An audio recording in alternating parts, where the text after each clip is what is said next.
The Atoto S8 Gen 2 is marketed as a feature-packed Android Auto head unit at an attractive price point. But before you decide, there are serious flaws you need to know about. Today on Auto and Moto, we're breaking down the hidden problems with the Atoto S8 Gen 2 that most reviews won't tell you. First, wireless Android Auto performance is inconsistent.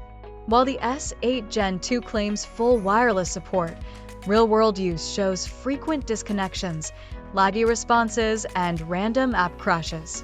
If you rely on stable navigation or hand-free communication, these glitches can quickly become a major annoyance. Second, screen visibility struggles under sunlight.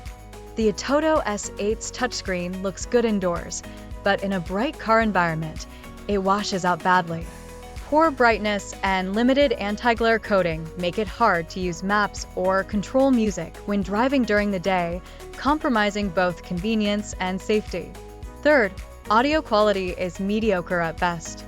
Even though the S8 Gen 2 offers EQ adjustments and DSP settings, its pre-out voltage is low and the internal DAC isn't as refined as more established brands.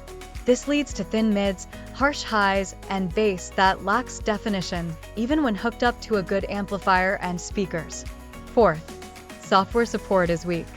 While Atoto offers occasional firmware updates, they are infrequent and often incomplete.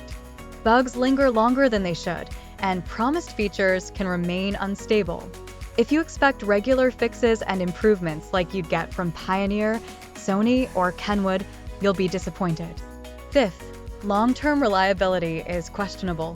Numerous users report touchscreen malfunctions, Bluetooth failures, and system slowdowns after just a few months of use.